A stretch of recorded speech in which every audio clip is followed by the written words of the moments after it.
I'm incredibly excited to introduce to you guys one of my friends, Mike DiPreta. He's been an absolute freaking savage when it comes to studying crypto, understanding crypto, but really just like making it work for him. He was back in the Bronx. He grew up in the Bronx.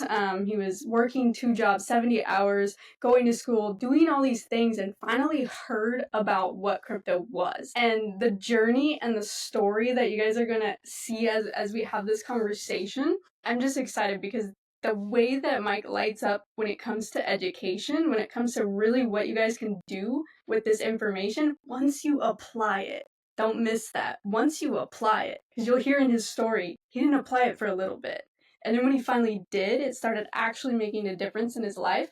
And now he's been able to move to Miami, live with a bunch of friends in a house with a bunch of traders, and really make it in this space. And so I'm really excited to introduce to you guys Mike DiPreta. Feel free to share your story just a little bit, and we'll get right into it, bro. Awesome. Well, first of all, Grace, thank you for that introduction. That was absolutely incredible. And I just really appreciate you. And thank you for allowing me to come on here today to, tell my story and talk about crypto with everybody. So for those who don't know me, my name is Michael DiPreta. I'm 25 years young. And originally I was from the Bronx out in New York.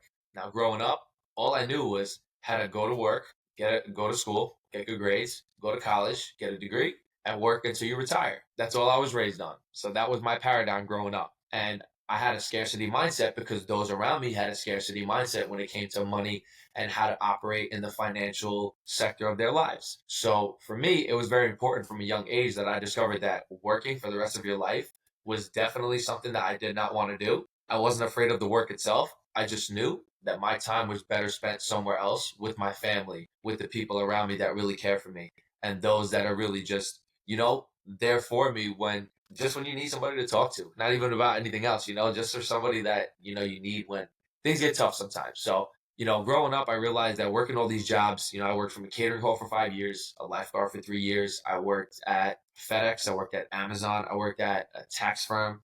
And throughout all these jobs, and a utility company for a year and a half. And throughout all these jobs, I found out that I couldn't stand it. 2 jobs, 70 hours a week for 4 years was just absolutely draining. And realizing that after graduating college that I was supposed to get my dream job and everything was going to work out.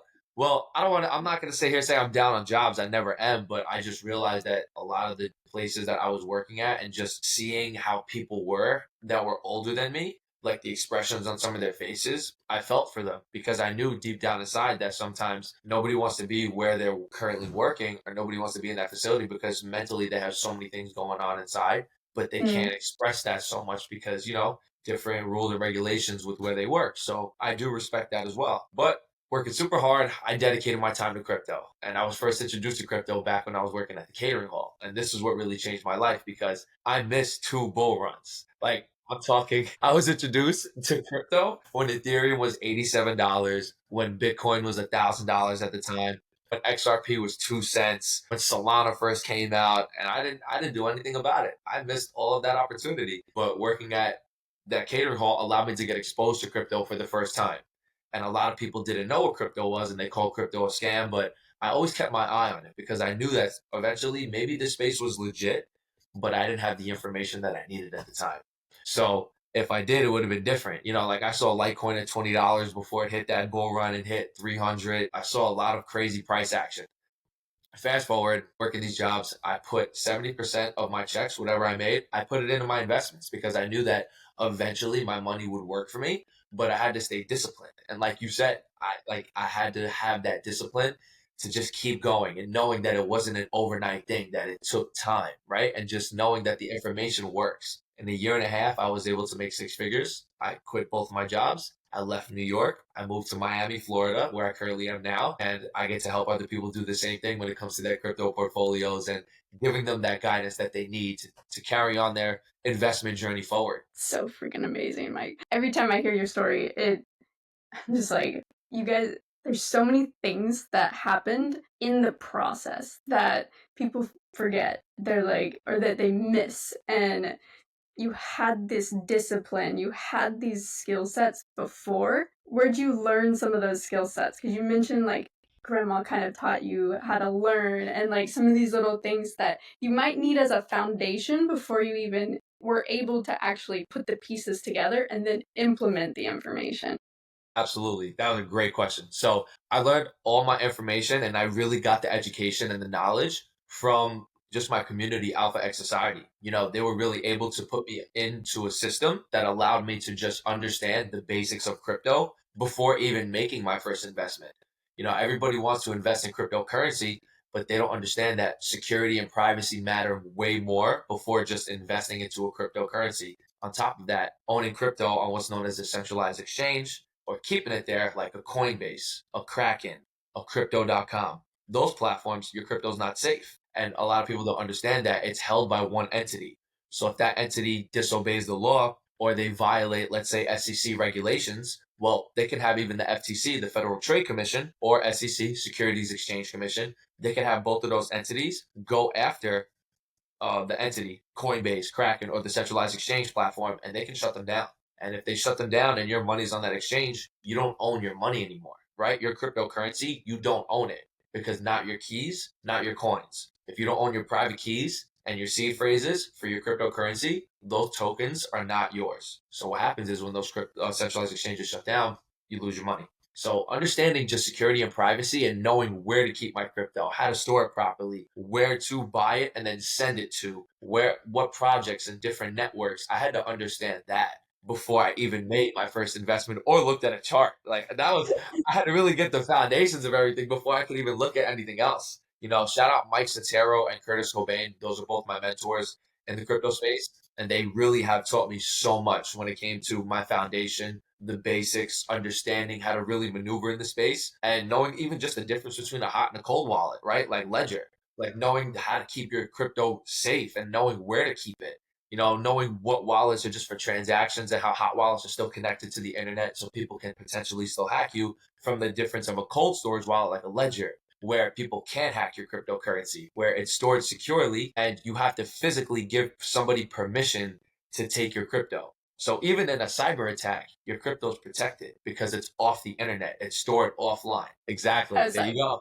This little tiny thing, when somebody explained like what a cold storage was, a hot storage, and all of the things, all of the words that you guys just heard, like when you step into crypto, there's a bunch of different terminology and language barrier. So like step one is like getting the language on what even is happening. Do you want to break down real quick like the difference between a hot wallet and a cold wallet? Absolutely. And I want to just point that out. Grace, that was a great point. Cryptocurrency is its own language. And a lot of people, you have to just understand that coming into this, you're not going to understand everything. But you have to be patient with yourself, give yourself that time to learn, and you will get it. Grace, I love that you pointed that out. That was awesome. So, back to your question. A hot storage wallet is where your wallet is still connected to the internet. So this would be wallets like MetaMask, Phantom Wallet, and Exodus Wallet, right? Because what you're able to do is with MetaMask and Phantom, you download them on your Google Chrome and they're extension icons. So under the extension icons are where you can find your wallets. Now, these wallets, the reason why they're called hot wallets is because hot wallets are connected to the internet. It's the same thing with Exodus. It's an app on your computer. You just download it, but it's still connected to the internet. So regardless of even if you have your private keys, your seed phrases, and you have a great password for your wallet, it's still subject to cybersecurity attacks and people hacking your wallets because the fact that these hackers are on the internet just like you are utilizing your wallets. So they can still see that. This is why it's so important when you're operating in the crypto space. And I don't tell people you need this, but I highly suggest and recommend this, getting yourself what's known as a VPN, which is a virtual privacy network. So whenever you do crypto transactions or you're operating in the crypto space, you don't have to worry about people seeing what's known as your IP address on your computer. Because if your IP address is hidden, hackers can't even see you. So it gives you an extra layer of protection just in case they are not able to break through that VPN.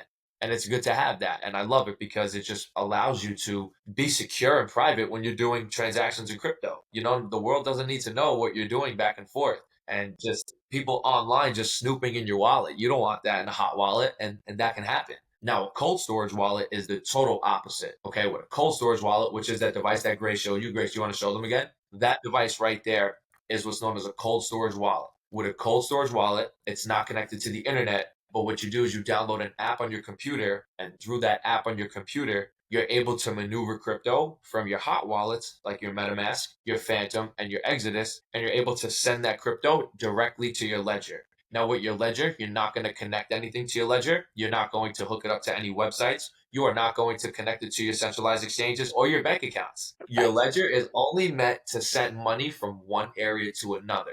And with this cold storage wallet, the reason why it's so important is because since it's not connected to the internet, we do not want to link it to anything that is connected to the internet where people can then see everything on your ledger, and you don't want that. So as long as you don't connect your ledger to anything and you're just sending money back and forth, you're good to go. Now, when it comes to swaps, you can swap for tokens. So I'm going to break that down. Very simple. If you want to go from one project to another, so let's say Ethereum to Bitcoin, you can do that and you can swap for tokens within your ledger as well. So you don't even have to connect your ledger to anything to swap because you're able to do it.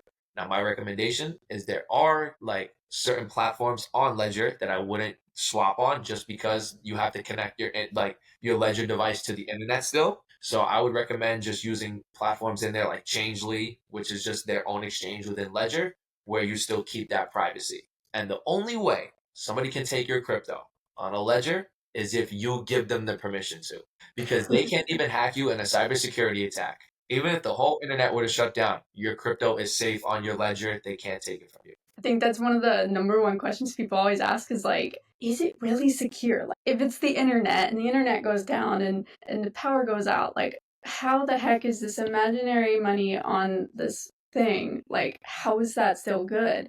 And understanding what's actually happening in that and being like, it makes this sense of freedom like real. Like there is freedom outside of a system that was not really designed for us to be free. And I think for you, for me, like when I found crypto, I was like, we can opt out of the system. Like there is a way out. There's other options. Now with other options comes way more responsibility. And that's why security and all of the things that Mike said was so important as far as the first foundational points of crypto, because it is your responsibility to know that. It does become your actual authority to take care of. And so why would we not want to take care of it? But it all starts from education and the foundation. So I'm so glad you laid that all out, because it's like people just go immediately like, what do I buy? Yes, that's the first question that I always get. And my question to them is, do you understand how important security is in the crypto space? And if they say no, that's when I tell them, okay, this is where the gap is. And that's why I realize where there's a gap. It's education and just information. Because once people get the education and the information that they need, it's game over. That now they know. And when you know something, you move differently in the space because now you have the knowledge and the information behind your decisions. So now it's not gambling. It's making informative decisions because you know something and you're aware of it. That's very powerful. That's honestly the most empowering thing, is to be able to make decisions we make the best decisions with the information we know at the time. And so being able to do that in this space is really cool. I think one of the questions I was curious was, what was it? Like you mentioned the first time that you saw crypto was like under 2 cents XRP. Like when was the actual time, like what were the prices when you finally got in? Because you missed the first 2 bull runs. And then kind of give us like the emotional experience of the first time getting into crypto. Awesome. This was COVID 2020. This is when the markets crashed. So I was really confused because I saw Bitcoin go to $10,000. So I'm like, wow, Bitcoin's going crazy. Then it drops to 3,000. Me, I'm clueless. Right, I have no knowledge of the markets at the time. I'm looking at my app and I'm looking at my phone, and I'm sitting here and I literally grab my phone like there's no way right now I'm watching this happen from 10,000 to $3,000 a token. I was completely lost. And COVID really did that to the markets though, right? The housing market crashed, the stock market crashed, right? S&P 500 crashed, NAS 100, US 30, everything tanked, crypto tanked, commodities. Even we saw like a sharp decline in those prices as well. So during that time, I'm thinking to myself, this is crazy. Like, what is this? Not knowing that it was something called a black swan event. And what a black swan event in the market is when something happens out of nowhere that people never foresaw or saw even coming to fruition. But when that event takes place or comes to fruition, it makes sense why it took place, but people miss it. That's what's known as a black swan event. So it's like something that people miss in hindsight, but it makes sense when it takes place. So COVID was one of those moments where there was a lot of people getting sick, and it was just a hard time in the world. People losing jobs, people getting furloughed, people getting laid off. It was challenging. It really was tough. But I was confused. I saw Bitcoin go from 10,000 to $3,000, and I didn't understand it. So I saw everything tank. I saw everything go down 40, 30%, 40%. Excuse me. At the time, I'm like, no way. Why is this going on? And then I saw Bitcoin go from 3,000 to 12,000, pull back to 8,000. And then that was it. It was just a rocket ship. And when I was sitting there watching that, I was not happy because I said, what? How did this happen? This doesn't make any sense. But I wasn't angry. I was just confused. I was like, Yeah. it doesn't make any sense. Why is this happening? Nobody's working right now. The world's shut down, but people are getting rich. There were so many people getting rich, and it was just the digital economy. People were getting rich online using the internet, using social media. There was so many people making so much money, but then there was a lot of people not making any money, confused as to what was going on because they were just so unaware of how to take advantage of the resources that were available to them. 2021 comes, and that was the bull run, right?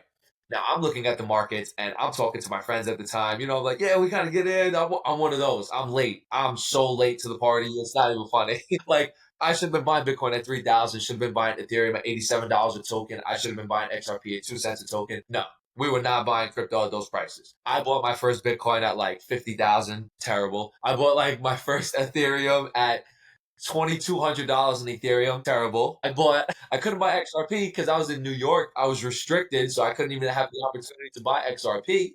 But projects like, let's say, Flow Token. Oh my gosh, Flow Token went to like $22 a token in the bull run. Yeah, I got in at like $15. And forget it. Right now, it hasn't even hit over $1, and I can't tell you how many months. So imagine the emotions that I'm feeling because I did make money. I'm not going to sit here and say I didn't make any money. I did because Ethereum went to $4,800 a token. I got in at 2,200. So I'm sitting here like, okay, I made a little chunk of change. But then after that, I watched the market completely reverse and collapse. And I was angry because I didn't take that many profits. So I saw my money quickly deplete and go down. So thank goodness, because I broke even on a lot of the projects. I wasn't the guy that waited for everything to crash. I made a very decisive decision. So I was okay there. But I did lose on some projects, but I can't say I took a major L. I really can't. I can't say I sat here and I lost an absurd amount of money. It wasn't like that. It was just the experience with the emotions, being in the market, seeing the market crash, taking my money out of the markets, entering the markets when I didn't know what I was doing, and then not even having an exit plan at the time, which is so crucial. Like, knowing when you're getting in the market is one thing, but knowing when you're going to get out of the market and you're going to take your profits is a whole nother game. And I didn't even have an exit plan. I did not even have an exit strategy at the time. So imagine not knowing my entries, not knowing anything about the markets, having no education, no financial background, not even knowing the timing of the markets, not understanding the economic news that's going on, watching the markets go up, me blindly investing, thinking that the market's going to go up forever, and then I saw the market crash. And I had no idea what was going on. But now with the education and the knowledge that I have, it makes sense. And if I knew what I knew then, what I know now, I would have easily applied it. The emotions that you were feeling in those moments, the emotional, the psychology chart that you and I both understand now, that plays out to pretty much, I feel like, anybody that I've ever talked to in their first bull run, the first time they start investing, is those emotions. And so now that you've experienced those emotions, how would you say that your level of like even keelness is in those times? Because now I know for me, I can see other people feeling those emotions, and I'm like, okay, if they're feeling that way, it's just the emotional like the emotional chart playing out. And so whatever they're feeling, I don't have to act on those things. So how does it play out now that you know those emotions and have experienced those? And do you think that everybody has to experience that? Or do you think they can learn from other people without having to experience that originally, the painful part? The Yes. Great question. Wow. So, what I will tell you is you definitely have to feel it yourself in the markets. You will always be able to look at somebody else and see how they're dealing with it and see how it is that they're facing the challenges that come about when the market, goes up and goes down, because it's a roller coaster of emotions, like you said.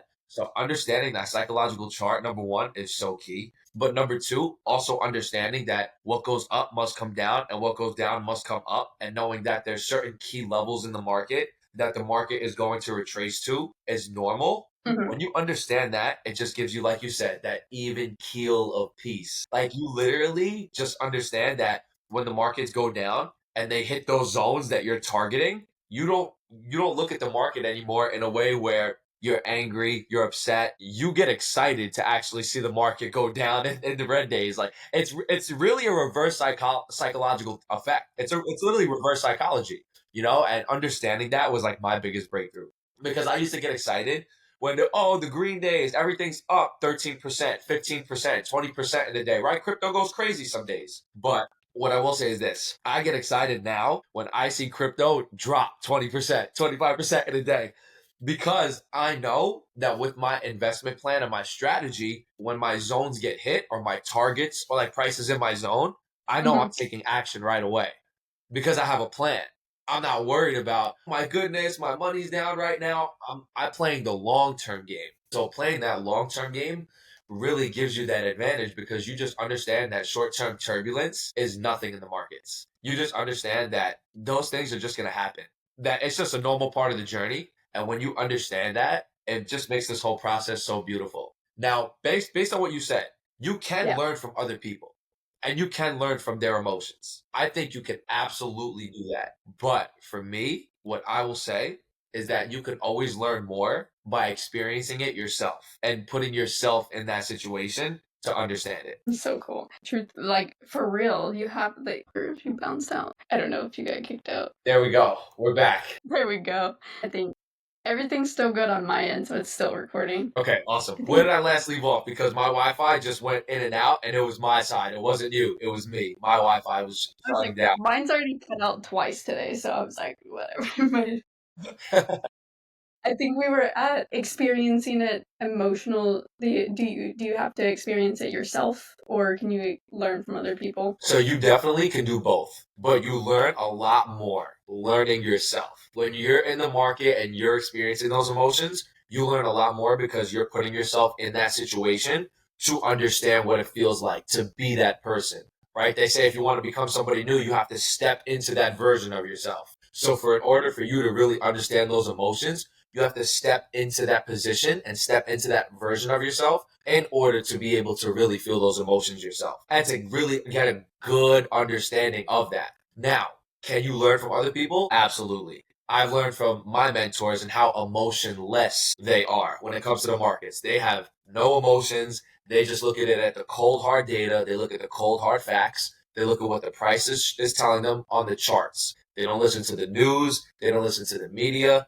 They don't listen to the gossip. They don't listen to anything that's going to distract them from making an informative decision from people who are actually making the decisions and setting up the infrastructure behind the scenes or the partnerships that are getting formed behind the scenes. Those are the things they're paying attention to because everybody can talk and say one thing in public, right? Like certain people and certain entities that they say crypto's a scam, they're not buying crypto. Next thing you know, they're creating subsidiary companies that are involved in crypto and they're literally creating the entire infrastructure for crypto. Meanwhile, they've been buying the years that they called crypto a scam back in 2017, 2018. They've been buying since then. So you really have to think about that. Like, what are people doing behind closed doors and what are they saying in public? And do those things match up? And if they don't, well, we know something's up. And that's something that I can really tell you as well with experiencing those emotions. That's really cool. When it comes to the two main emotions, like fear and greed, which one would you say you've had to like was a harder one to master for yourself? Fear, because I don't want to say like I was never a greedy person, but when it came to the markets, you have to understand you can never be a greedy person. The Hmm. markets are designed to take from you and they're designed to just not be friendly. And you have to know that having your strategy prevents you from being greedy. So knowing that I had a strategy set in place and that I had my plan, it was all good. The fear part of it was something I had to really stick through because again, navigating the turbulence of the market. The market goes up and it goes down. So knowing that those short-term dips in the market were okay and knowing how to navigate those short-term dips emotionally, not making impulsive decisions, selling all my crypto because, oh, the markets are dropping, everything's scary. and understanding the fundamentals of crypto, the levels that I have, the zones that I have, utilizing something called Fibonacci, which really changed Mhm. my life. Knowing the levels that I'm looking for, where there's zones that I'm targeting, and just sticking to that plan gave me a sense of peace. That's so powerful. And Fibonacci, touch on that for a little bit, because Fibonacci is a sequence that it's a pattern in life throughout all threads of life and kind of how it plays out in crypto itself. Absolutely. So think about it like this. This dresser right here that's right behind me, that's made with Fibonacci. The bed that's right behind me, that's made with Fibonacci. The blinds, that's made with Fibonacci. What Grace said is so key, and I want to really repeat that. Fibonacci is a sequence of numbers, and understanding that sequence of numbers allows people, places, you name it, whatever in life to understand how they have to build something, where they have to structure certain things, and how things need to be really laid out. Well, it's no different on the charts. And when you're utilizing what's known as the Fibonacci retracement tool to utilize, let's say like on Bitcoin, right? Looking at a candlestick chart, knowing what levels that there's a lot of buying pressure and selling pressure on the charts, knowing where there's areas, key levels in the market where price loves to come back and test, right? Come back and hit that zone again before making a move down or making a move up. So knowing that allows us to have those levels identified in the market without having to guess, without having to put estimates on anything. Because like Ray said, it's a sequence of numbers. So we're just following the sequence within the structure of the market. And that's what Fibonacci gives us. It's so cool. Like Fibonacci pattern in like nature, in anything that people build, and then to see it when I found out I was in trading, I was like, it's just pattern recognition. And for me, pattern recognition was incredibly hard as a kid. I didn't understand it. I was just like, and trading in and of itself has taught me how to find patterns and see patterns, and then patterns in people and the emotions in people. And so I think it's such a cool, if you want to learn personal development, do trading. If Yes. you want to grow as a person, Yes. grow as a person, trading. Absolutely. Trading will teach you a Because lot you're going about to be yourself. forced to learn about yourself in the process to be good at this skill. Man, a point in your crypto journey where it just wasn't working and you were like trying a bunch of different things and then like it finally clicked. What was that moment? So when I first started, I just followed what my mentors told me, right? Because I didn't know anything. Like I just came into this. I had a little bit of knowledge, but I didn't know what to do. So for me, what really clicked and what changed the entire game for me in crypto was Fibonacci and understanding how to read like trends in the market, knowing where we're uptrending, right? Where we're forming what's known as higher highs, higher lows, higher highs, higher lows, higher highs, and just continuing in that pattern. And then vice versa, lower low, lower high, lower low, lower high, lower low, and putting fibs on top of that to measure the move in the market to really understand what's going to happen next or foresee what's going to happen next was what really changed the game for me. And another thing that really, really allowed me to see crypto differently was what's known as breaker structures. Because Mm-hmm. once you have a break of structure, meaning let's say we're forming a downtrend, right? We're forming a downtrend. After we form that lower low, and then we form a higher high, meaning that this point broke past that last point that made us go lower. Now we understand that at that point, we like to retrace back to that level. And how do we do that? We measure that with fibs. So we know the zone that we're looking for. So when price wants to pull back, we know exactly where to execute. And that when my mentor told me that with trend lines, that was what really made me a crazy investor because I started to see things that they saw on the charts based on the levels that they identified. And I was like, that's why they said this price action and why they said these are the zones that we're looking for because these are the zones of fibs, right? That are literally identifying the exact zone that they're talking about. And me doing that myself and seeing those exact zones was what made it really click for me. And I was like, okay, I get it now. I understand it. That's so cool. And I want to touch on this part because if you guys don't necessarily see this online, but this man studies so diligently. I'm like, Mike's probably studying right now. Mike's probably marking up a chart. He's practicing. He's putting the reps in.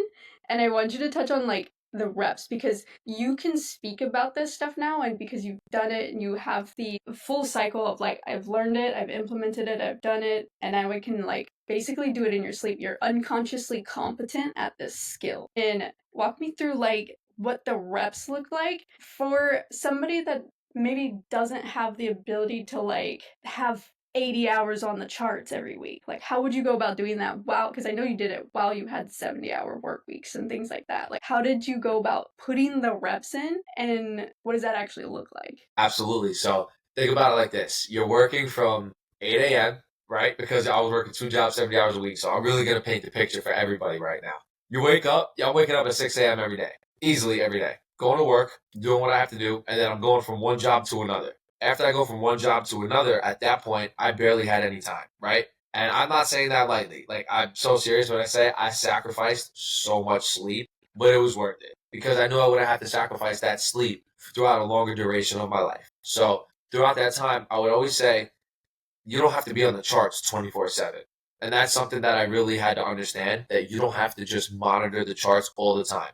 What I had to understand was that I needed to give myself at least an hour every day on the charts, analyzing the charts, looking at the charts, understanding what's going on, looking at price action, studying the candles, studying movement, understanding what trend lines were, how to draw them correctly, Fibonacci, studying those, that whole concept, right? Using those tools. And it was just every single day, nonstop. I would give myself at least an hour. The days I had more time, I would probably give myself, let's say, a half hour in the morning, half hour midday, half hour at nighttime. Sometimes I would even do 2 hours when I was really, really in that mode, throughout that day to really want to study more. But I would always say at minimum, I had to give myself at least an hour a day because like you said, it's reps. The only way you're really going to get better at this is putting in those reps and really understanding that when you apply the information, instead of just studying the information, it becomes that more powerful. So you have to apply it on the charts. You have to physically draw it on the charts to see these things for yourself. Because you can always talk about it. Anybody can always talk about it.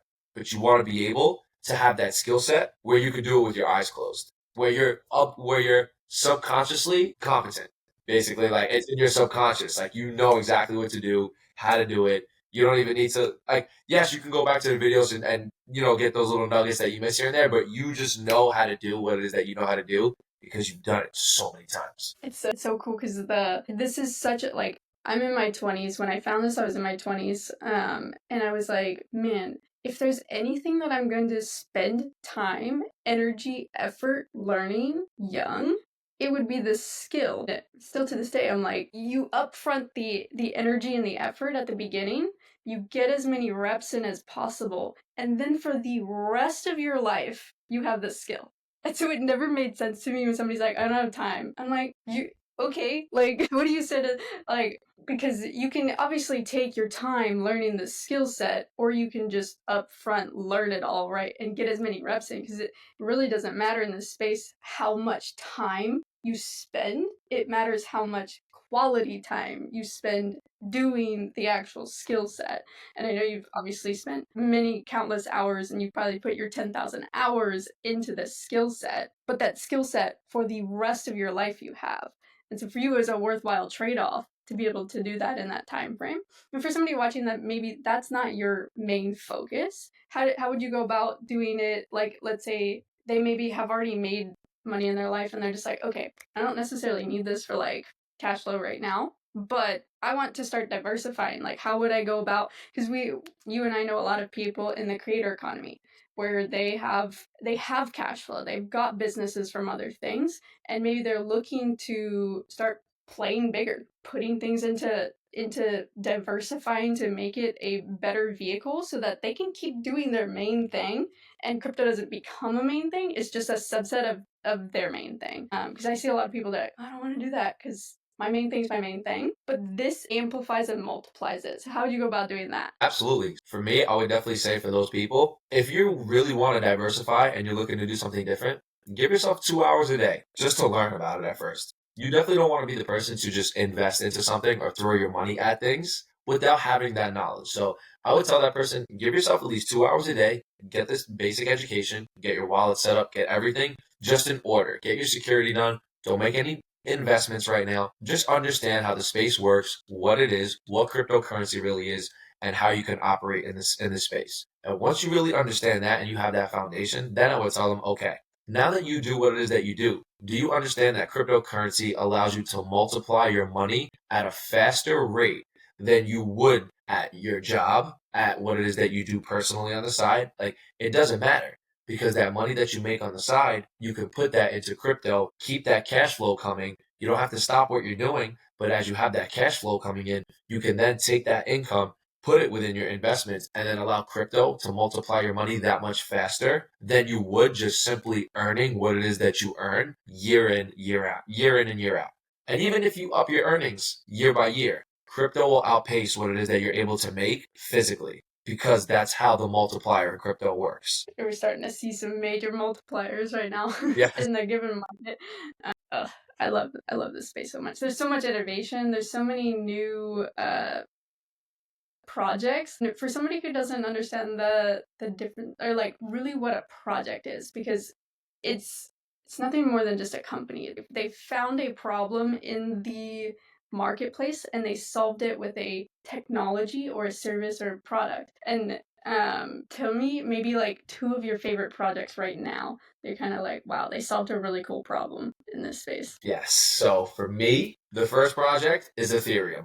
And I love Ethereum Mhm. because Ethereum really paved the way for what's known as smart contracts. Smart contracts are contracts that people are allowed to utilize, and developers that can come into this space, they're able to build on top of that. Now, smart contracts are important because they offer what's known as decentralized financial services, right? In the decentralized financial space. So with DeFi, this allowed projects like Aave, Compound, those projects to come about because they're built on top of Ethereum's network.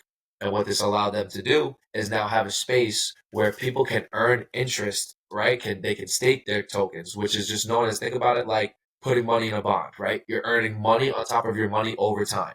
Well, in crypto, it's no different. When you just stake your coins, you give up temporary ownership of it, but you're helping to support the network. So when you do that, they give you a percentage back for doing that. So that's why I love projects like Ethereum, because they help to really just create all the altcoins that you see in the space. And what an altcoin is any token that's not Bitcoin. So you name it, whatever you see that's not Bitcoin, it's an altcoin in the crypto space. And my second favorite project, looking at this list right here, I would definitely have to say Chainlink. And the reason why I Mm. love Chainlink is because it's the number one Oracle solution. What is an Oracle solution? An Oracle solution is something that just processes data, organizes it, verifies it, and then stores it safely. So what Chainlink does is, let's say you have a transaction on a credit card, right? Let's say MasterCard transaction. It takes the data from MasterCard, it takes it into its system, into its Oracle, processes all that information, and once it verifies it and deems it legit, it will then take it from the traditional world, bring it into the blockchain, which is cryptocurrency. And on the blockchain, what Chainlink does is it stores the data, it securely stores it, secures it, and it puts it in layers, which means that in those layers, you have to disassemble those layers in order just to get that information. So if you can't even disassemble those layers, you're not even able to get that information. And that's why we love blockchain, because it really stores and secures data better than our traditional internet right now with what it is that we have with Web 2.0. But with crypto, with Web 3.0, now we have security and privacy while allowing us to be able to be connected more than ever. So crazy. The security and the privacy aspect of this space for somebody who's like on the internet and making things and building things that technically Instagram owns or Facebook owns, or it's like as a creator, I'm kind of just giving away. I'm able to use these platforms to generate things for my own self. But technically, is it really mine? Like, are there some maybe like crypto projects that are kind of like coming out with maybe like social media platforms where like creators can have the intellectual property and it's theirs on the blockchain? Like, are there some of those kind of projects? Absolutely. So I think the number one project right now is Polkadot. They're in the talks of obtaining TikTok, right? So that's one of them that I'm really paying attention to. We have not confirmed any data on it yet. So right now, nothing's confirmed. But then we also have a project, We Are Eight by Project Liberty. And that is literally an exact version of what TikTok looks like, but just decentralized, built on the blockchain. So if that lands a partnership with Polkadot, or Polkadot has an idea of, maybe buying TikTok and utilizing that, because remember, we also have what? TikTok shopping. We have the streaming platform. Like, there's a lot of different things that one social media platform is used for. So understanding that, but projects like Polkadot, if they're able to obtain that deal, and get that partnership, that's going to be huge for projects like Polkadot. And I think that's something that people really, really need to pay attention to, for sure. It is pretty cool because you have on one hand the project itself. So for me, I'm like, Polkadot's a cool project. It's a cool technology. I also own Polkadot. Like being able to invest in the company, have the token, and use the project. Like we don't get that in the stock world. You have like you buy the product from the place and you can own a share of the thing. But it's like in this, you get to use the technology and own the project, so you're winning on both ends of it, which relatively same, but it's like learning the concept of what an actual project is and the tokens and why is there a token attached to it, and you can own the token but never use the project, and using the project but never own the token. Like there's so many things to that, and I think it's a worthwhile pursuit if you're somebody in the digital space to be able to understand the nuance between those two so that you can vote with your dollars. You can vote with your money to be able to support projects that will help you have more authority, have more autonomy. And so I think Polkadot's a really fun project. Yes, it's one of my favorite personally too, with the parachain and just the whole way like they developed that project. They did a great job. That's really cool. Let's see. What has the role of community events, interactions with people within the space, what has that done for you? As far as like, yes, it's probably helped you in your journey, like being around like-minded people, but like as far as like for you, like what has it done for your life, being surrounded by people within this space? So, great question. So for me, when I first joined, it was originally just to make more money. When I was just coming into the space, I just wanted to see what it was that I was able to do with the money that I had with investments, with putting myself ahead of the time, allowing my money to just work for me and grow. But then, like you said, you join the community.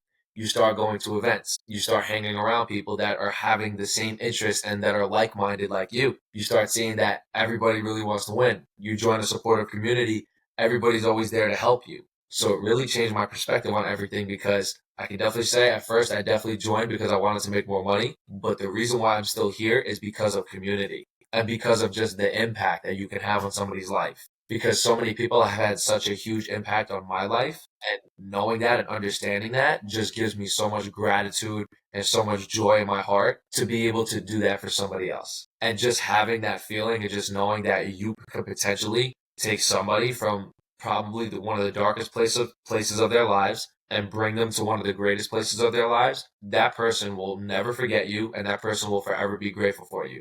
And for me, it's Mm-hmm. not about the notoriety. It's not about being known. It's not about being praised. I don't care about any of that. For me, it's just the support system that you have, the people that really love and care for you. I think that matters more than anything. And that's what I love about, being at events, being in the community, being around people that actually want to see you win. That means more to me than anything. And having that transition because of events, because of community, really changed my life. It's so cool. I've always heard of it as like the our life can be split up into like four quarters, like 25% of our time spent by ourselves, 25% of our time spent with somebody who knows more than we do, 25% is spent with like our peers, and then 25% is spent pouring into others and bringing them up to your understanding and your awareness, and like being in community with people that I know you know and that we know in this space has just leveled up both of our lives in like so many different ways, but like just very cool to see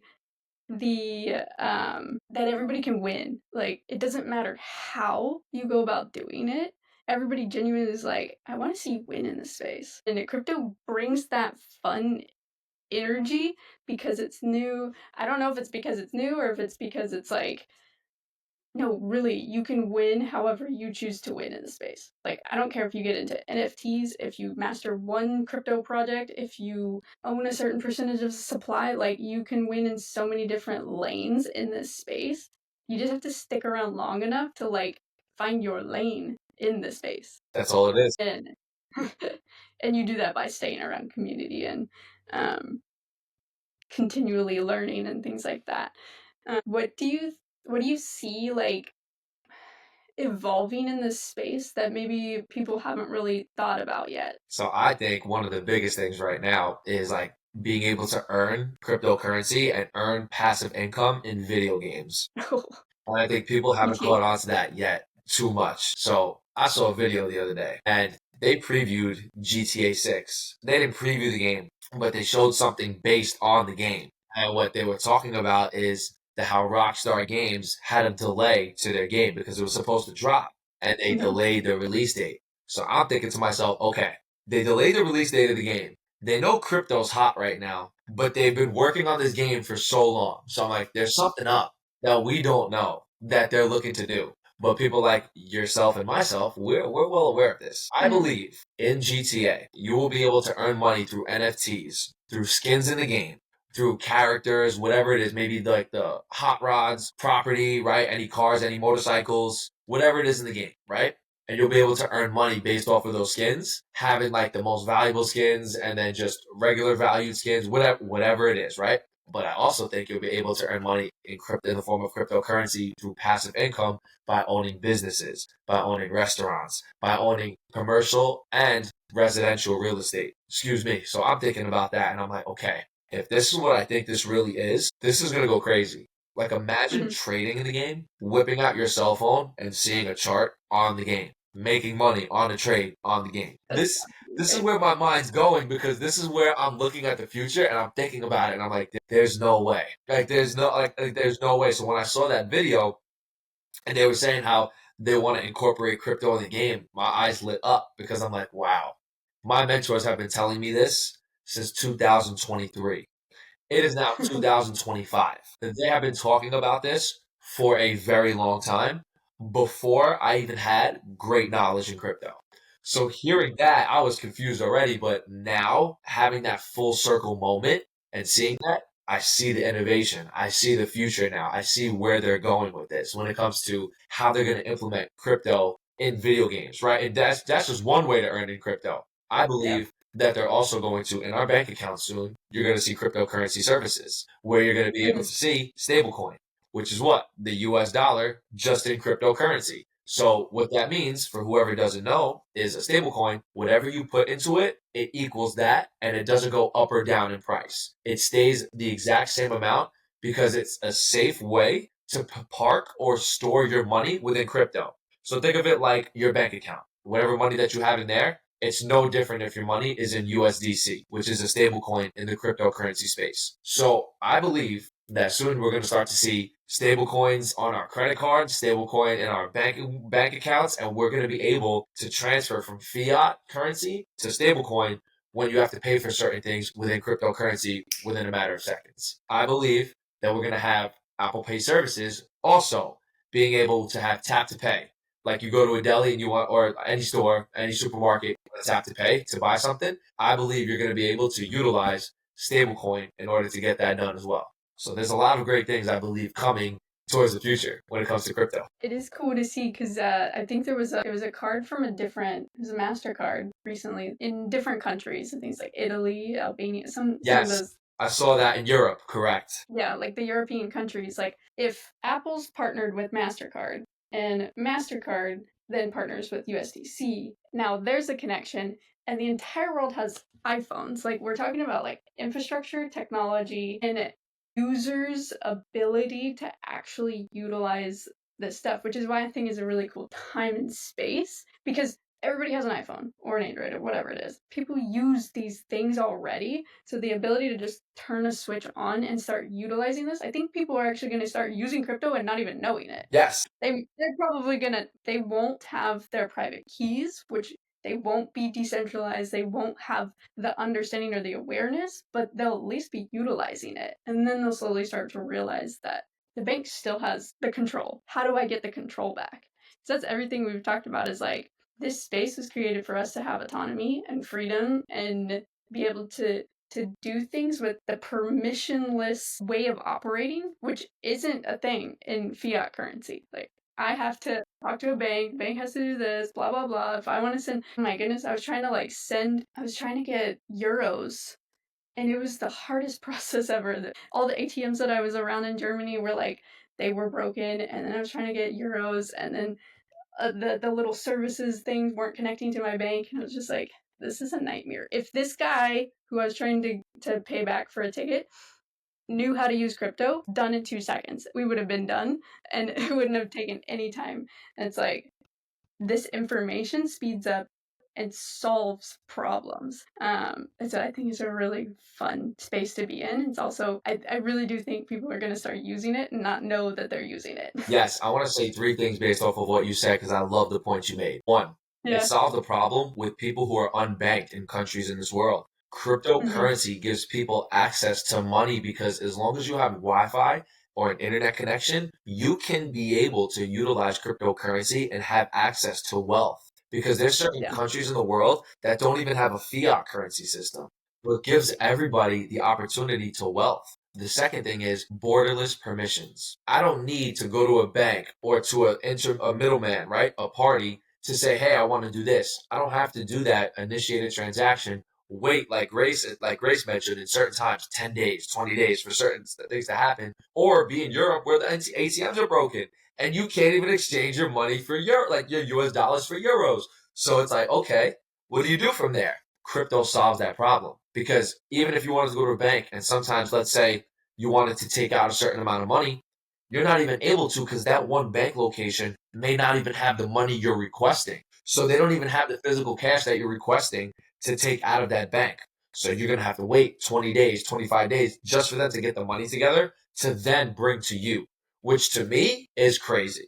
That is crazy. So I look at that and I'm like, with crypto, well, if I want to perform a big transaction, I can do that. And I can do it in seconds. And I don't need to wait for somebody to give me permission or to do anything. That's why we stay away from centralized exchanges, right? We buy our crypto on there, but we don't keep our money on there. We send it out immediately. We get it off of there.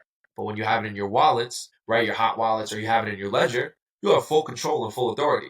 So now instead of putting your money in a bank, like where Grace said, you don't own your private keys, you don't own your seed phrases, you have no control over your money, you become the bank because now you are your own bank. You own your private keys, your seed phrases, your passwords, and you have everything under your control and your full authority. So you can do whatever you want with what it is that you want to do with crypto. And then number 3, freedom. Gives you freedom. Cryptocurrency gives people the freedom to be able to do what they want with their money without having to be controlled or denied of anything or having to deal with a 30-day process. They don't have to do any of that. No intermediary is like, man, there's so much to this space. And I love this conversation. I think we'll wrap it up with this last question. If your crypto journey were a movie title, what would the title be? That's a great question. If my crypto journey was a movie title, could I come up with the title or it has to be like after an official title? You can come up with whatever you The crypto come up. with crypto come up. The crypto come up. For I love sure. it. I would definitely, yeah, the crypto come up because I literally had no idea what I was doing at first and just staying disciplined and staying true to the plan just allowed me to really advance my knowledge in this space. And I would definitely call it something like the crypto come up because I feel like that title is just so catchy, but people would also kind of see the vision just with the title, like really understanding why it's that title, knowing the gritty life that I was dealing with coming up into this process, the hard days with long hours that I was working, just really understanding the struggles and the stress that come with this as well, but knowing that what's on the other side is so much more beautiful and being grateful throughout the whole process. Like even on those so-called challenging days, because no days are hard, they're just character building. So on those character building days, I'm grateful for them because nothing's ever hard or easy. It's what we make of it. So if we make it good, it's always going to be good, right? If it's a character building day, you grow from it. But regardless, you can never lose. Man, character building days, that's probably that right there is a nugget. Man, I'm so grateful for you. I'm grateful we got to have this conversation and I really hope the listeners really got something from this. Hope you guys leave a comment in the description below. I'll link your chat. Where can people find you, Mike? So people can find me on Instagram. My name is Mike DiPreta DeFi. So can I type that in the chat anywhere in here? Yes, there's a chat box, I think. And then I can put that in the show notes. Found it. Oh, I don't think I can. I don't think it allows me to message in here. Okay. I'll just add that in the show notes as well. Yeah, sounds good. But yeah, I just want to say thank you, Grace, for allowing me to come on today and just talk about my journey, talk about the crypto space. You had great questions, by the way. Thank you very much for engaging with me and just getting people to really understand the basics of crypto and why the space is so important and what it has to offer for others. I do have one final question. And as you were saying that, I was like, man, there's one more thing. Yes. When people think of crypto, do they think of a certain persona or person that is in this space? And because you've worked with so many different individuals, can you like break that stereotype of like who actually crypto's for? Like what the stereotypical crypto person is? Absolutely. So people think like the stereotypical crypto person is super rich, is has so much money. They've been in this space for a while. They know exactly what they're doing, and they just think like they're experts. Like everybody thinks that everybody in the cryptocurrency space is like an expert. They don't want to help anybody. They feel like they're just to themselves, but it's not, honestly the total opposite. Crypto's for everyone. It's not for just the super wealthy people. It's not just for a specific section of the world. It's none of that. It's literally for anybody that wants to come into the space, understand what decentralization is, having power over your decisions and your money instead of leaving that into the hands of the traditional system, and being able to multiply your wealth and knowing how this stuff works and the different use cases within the technology, right? Because there's different sectors, such as gaming, decentralized finance, real world assets. And those are just to name a few. And knowing what those are used for, right? Artificial intelligence. That's another huge one in the space. That's amazing. I love that. So I'm like, I've seen people in Amish country learn crypto. I've seen grandmas learn crypto. I've seen people that have come from money, people that haven't come from money. And the notion that we have to know this financial world before we even start is something that I'm like on a mission to like break that awareness piece. So that's really awesome that you've seen that as well. Thank you, Mike, so much for your time, for your wisdom, for your dedication to your craft. Like it shows, and it's something that I look at and I'm like, Mike's probably studying more than I am. Like I gotta get on it. And it makes me a better trader. It makes me a better individual as far as like being savvy and being understanding and aware. And so thank you for your due diligence, and I can't wait to see what this next bull run does for both of us as well as everybody that we know. And yeah, bro, I'm just excited to see your journey, and we will chat soon. Yes, thank you so much for having me on here today. I really do appreciate you, Grace. I'm super grateful for you. I'm grateful that we cross paths and that we're running it up together in crypto with a great community. And I'm just so grateful that I get to be here and do what I do and to be able to help others win. That's it. Amazing. Bye, Mike. Take care. I'm Have just a good one.